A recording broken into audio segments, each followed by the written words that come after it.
Hello friends, welcome back to our channel पढ़ले with शॉल। तो आज के इस वीडियो में हम लोग पढ़ेंगे class 8 history chapter 3 ruling the countryside. तो आज के इस वीडियो में हम लोग, आप सभी को याद होगा इसके पहले वाले वीडियो में हम लोगों ने आ न्यू सिस्टम इज डिवाइस के पहले वाले टॉपिक कंप्लीट कर लिए थे। आज के इस वीडियो से हम लोगों को ये टॉपिक स्टार्ट करना है, तो चलिए शुरू करते हैं। A new system is devised. But the early 19th century, many of the company officials were convinced that the system of revenue had to be changed again. How could revenue be fixed permanently at a time when the company needed more money to meet its expenses of administration and trade? तो क्या कहा जा रहा है कि early 19th century में जो बहुत सारे कंपनी के ऑफिशियल्स थे, उन्होंने कन्विंस करा कि ये जो सिस्टम है, परमानेंट सिस्टम सेटलमेंट अभी हम लोग लाए थे, ये क्या हम लोगों को एक और नया सिस्टम डिवाइस करना पड़ेगा, क्योंकि इस परमानेंट सेटलमेंट में काफ़ी प्रॉब्लम्स आ रही हैं और ये सारी प्रॉब्लम्स सब लोगों ने इसके पहले वाले वीडियो में देख लिया है। तो फिर क्या हुआ कि जो कंपनी है ये सब, क्या इनको एक ज़रूरत थी एक नए सिस्टम की, जिसके लिए क्या अपने एक्सपेंसेस से वो मीट कर सके अपने एडमिनिस्ट्रेशन और ट्रेड के एक्सपेंसेस को, उनके खर्चों को। In the north western provinces of the Bengal presidency, most of this area is now in Uttar Pradesh. An Englishman called Holt Mackenzie devised the new system, which came into effect in 1822. He felt that the village was an important social institution in North Indian society and needed to be preserved. Under his direction, collectors went from village to village, inspecting the land, measuring the fields, and recording the customs and right of different groups. The estimated revenue of each plot within a village was added up to calculate the revenue that each village mahal had to pay. This demand was to be revised periodically, not permanently fixed. The charge of collecting the revenue and paying it to the company was given to the village headman rather than the zamindar. This system came to be known as the Mahalwari settlement. तो क्या होता था कि जो north western provinces थे Bengal presidency की, जो कि अब उत्तर प्रदेश में कुछ मिल गई है, तो एक इंग्लिश मैन था, एक अंग्रेज था, उसका नाम था होल्ट मैकेंजी। तो उस होल्ट मैकेंजी ने क्या एक नया सिस्टम डिवाइस करा,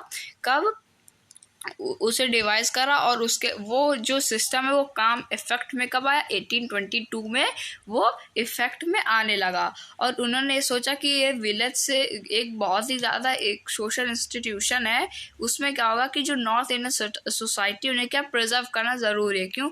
क्योंकि प्रिजर्व होंगी किसके अंडर में, जो डायरेक्शन होती कलेक्टर्स की, उनके अंडर में। कैसे कि जो कलेक्टर्स हैं, ये जो विलेज इनको इंस्पेक्ट करेंगे, लैंड मीजरिंग करेंगे फील्ड की, और जितने भी कस्टम्स राइट है डिफरेंट ग्रुप्स के, इनको क्या रिकॉर्ड करेंगे।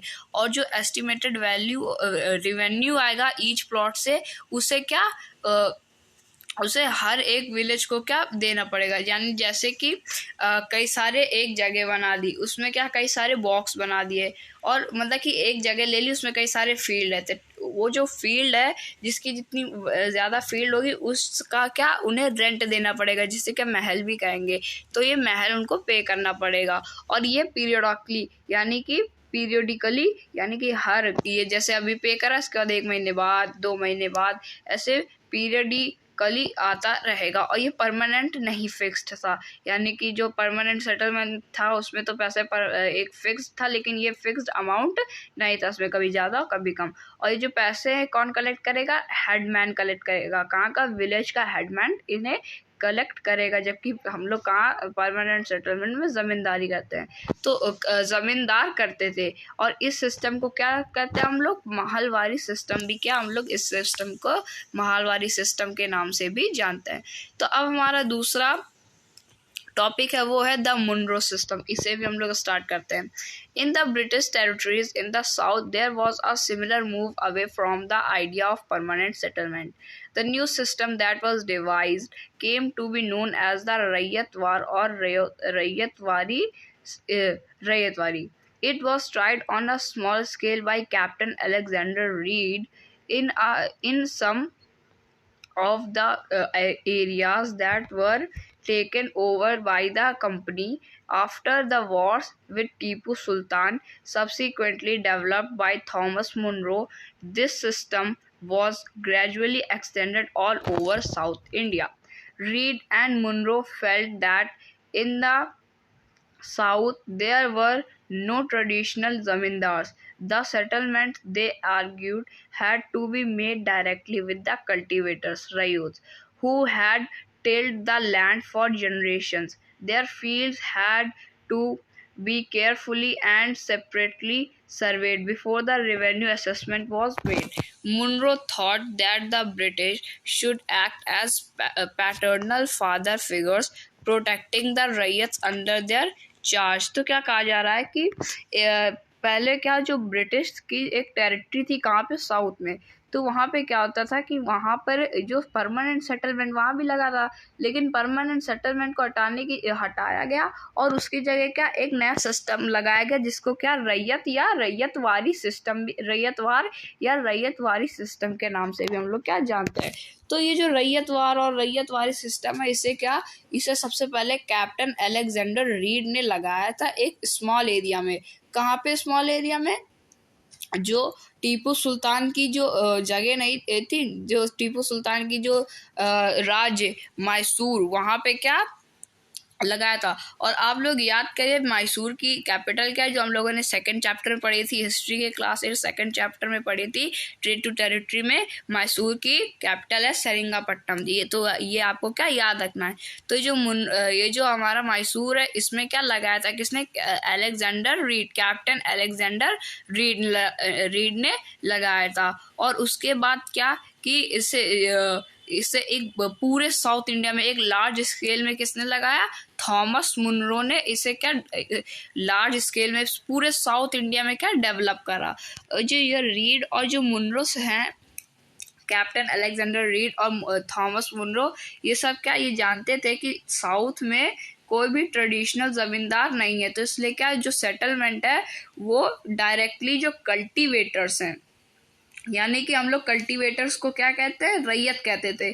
तो जो कल्टीवेटर्स हैं रैयत, इनसे क्या हम लोगों को डायरेक्ट आर्ग्यूट करना पड़ेगा।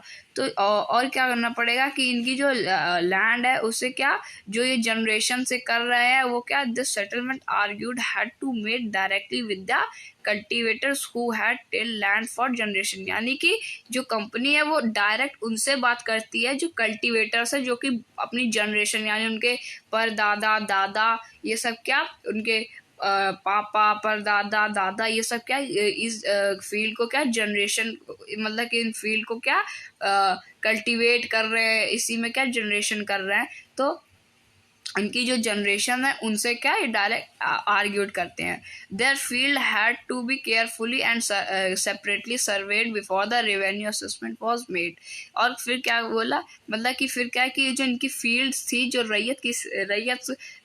रैयत थे उनकी जो फील्ड उनको क्या एकदम केयरफुली और सेपरेटली सर्वे करा। और उनका जो रेवेन्यू सिस्टम है उसको उसे जो रेवेन्यू सिस्टम है उसको बनाने से पहले, यानी कि जैसे मुनरो सिस्टम है या रैयतवारी सिस्टम है, तो वहाँ पे रैयतवारी सिस्टम लगाने से पहले वो लोगों ने क्या वहाँ का सारा क्या सर्वे करा। Munro thought that the British should act as paternal father figures protecting the riots under their charge। और जो मुनरो था वो सोच रहा था कि जो ब्रिटिश है उसे क्या ये जो फादर फिगर्स है इनको क्या प्रोटेक्ट करना चाहिए जो रैयट्स के अंदर जितना भी क्या चार्ज आता है। ऑल वॉज नॉट वेल, यानी कि ये जो मुनरो सिस्टम और जो रैयत वाली सिस्टम है ये तो हम लोगों ने पढ़ लिया, जैसे हम लोगों ने परमानेंट सेटलमेंट पढ़ा था, लेकिन परमानेंट सेटलमेंट के साथ भी कुछ प्रॉब्लम थी। तो इस सिस्टम के साथ भी क्या कुछ प्रॉब्लम है, जो कि लिखा है किसके under, all was not well के अंदर। तो इसे भी हम लोग चलो पढ़ते हैं, all was not well. Within a few years after the new system were imposed, it was clear that all was not well with them. Driven by the desire to increase the income from land, revenue officials fixed too high and revenue demand. Peasants were unable to pay. Riots fled the countryside. The and village became deserted in many regions. Optimists People had imagined that the new system would transform the peasants into rich enterprising farmers, but this did not happen. तो क्या होता है कि कुछ ही सालों में इस system के लगते ही बहुत सारी क्या प्रॉब्लम आने लगती है। पहली प्रॉब्लम क्या आने लगती है कि इसका ये जो सिस्टम था, इसमें जो रेवेन्यू था, जितना जो टैक्स था, जितना भी इसमें रेट था, वो क्या बहुत ही ज़्यादा हाई था। और इसमें रेवेन्यू डिमांड भी क्या बहुत ही ज़्यादा हाई फिक्स करी थी कंपनी ऑफिशियल्स ने। तो इसके कारण जो पीजेंट्स थे वो सब क्या अनेबल टू पे, ये अपना जो जितना भी ये अपना रेवेन्यू टैक्स थे ये क्या पे नहीं कर पा रहे थे। और ये क्या, तो ये जो कंट्री साइड से ये क्या छोड़ कर चले जा रहे थे। इसकी वजह से क्या होता कि जो गांव है वो क्या become deserted in many reasons, यानी कि बहुत सारे रीजन्स में जो गांव है वो डिजर्ट हो रहे थे। डिजर्ट मतलब कि खाली हो रहे थे, लोग वहां से क्या जा रहे थे। और जो ऑफिशियल थे उन्होंने क्या इमेजिन करा था कि जो नया सिस्टम आएगा, मतलब कि जो रैयत से यहाँ के कल्टीवेटर्स, उन्होंने ये इमेजिन करा था कि जैसे ये नया सिस्टम आएगा तुरंत ही क्या कई सारी ये जो फार्मर्स है वो क्या रिच फार्मर में क्या ट्रांसफॉर्म हो जाएंगे। लेकिन ऐसा बिल्कुल भी नहीं होता है। तो फ्रेंड्स, ये जो हमारा टॉपिक था ये तो कंप्लीट हो चुका है। अब जो हमारा नेक्स्ट पार्ट है, ये तो हमारे टॉपिक चल रहे थे, हमारे चैप्टर का जो नेक्स्ट पार्ट है क्रॉप्स फॉर यूरोप, इसे हम लोग स्टार्ट करते हैं। तो चलिए शुरू करते हैं। The British also realise that the countryside could not only yield revenue, it could also grow the crops that Europe required. By the late 18th century, the company was trying its best to expand the cultivation of expand the cultivation of opium and indigo. In the century and a half that followed, the British persuaded or forced cultivators in various parts of India to produce other crops: jute in Bengal, tea in Assam, sugarcane in the United Province, now Uttar Pradesh, wheat in Punjab, cotton in Maharashtra and Punjab, rice in Madras. How was this done? The British used a varieties of methods to expand the cultivation of crops they needed. Let us take a closer look at the story of one such method of production. तो क्या कहा जाता था कि जो British है उन्होंने ये भी रियलाइज करा कि जो कंट्री साइड है वो उनके लिए क्या यील्ड रेवेन्यू के लिए नहीं है, वहाँ पे क्या ये लोग क्रॉप्स को भी क्या उगा सकते हैं जो कि यूरोप में रिक्वायर्ड है। और इसी तरह जो 18th सेंचुरी है, इसमें क्या लेट 18th सेंचुरी में जो कंपनी है उसने अपना बेस्ट ट्राई बेस्ट करा कि जो कल्टीवेशन है ओपियम और इंडिगो की, इसे क्या एक्सपैंड करे अपनी कंट्री में। और इसी तरह ये जो सेंचुरी थी इसमें हाफ दैट फॉलोड, और इसमें आधी सेंचुरी में क्या हुआ कि जो ब्रिटिश है उन्होंने क्या परसुएडेड और फोर्स जो कल्टीवेटर्स थे उनको क्या फोर्स करा कि इंडिया में कई सारी अलग अलग क्रॉप्स उगाए, जैसे कि बंगाल में जूट और असम में टी, और जो यूपी है उत्तर प्रदेश, पहले इसका नाम यूनाइटेड प्रोविंस था, तो यूनाइटेड प्रोविंसेस में क्या शुगर केन यानी गन्ना, और पंजाब में वीट, और महाराष्ट्र और पंजाब में कॉटन, और मद्रास में राइस। तो ये सब क्या फोर्स करा किनको, कल्टीवेटर्स को। हाउ वाज दिस डन, यानी कि कैसे होता था। तो जो ब्रिटिश थे ये क्या वैरायटी ऑफ मेथड यूज करते थे कल्टीवेशन, ये जो कल्टीवेशन ऑफ क्रॉप्स है जो इनकी ज़रूरतें हैं इनको एक्सपैंड करने के लिए। तो let us take a closer look. तो इस जो यहाँ पे आगे एक स्टोरी आएगी उसमें क्या हम लोगों को क्लोजर लुक देखना है कि ये जो कैसे one such method of production, ये प्रोडक्शन होता कैसे था। डस कलर हैव अ हिस्ट्री, तो ये एक अलग सा एक टॉपिक दिया गया है तो इसे पढ़ना चलो पढ़ ही लेते हैं। यहाँ पे कुछ इम्पोर्टेंट है ये इंडिगो के बारे में। तो figure 5 and 6 are two images of cotton prints. The image on the left figure 5 shows a kalamkari print created by weavers of Andhra Pradesh in India. On the right is a floral cotton print designed and produced by William Morris, a famous poet and artist of 19th century Britain. Britain. There is one thing common in the two prints. Both use a rich blue color, commonly called indigo. Do you know how this color was produced? The blue that you see in these prints was produced from a plant called indigo. It is likely that the blue dye used in the Morris print in 19th century Britain was manufactured from indigo plants cultivated in India. For India was the biggest supplier of indigo in the world at that time.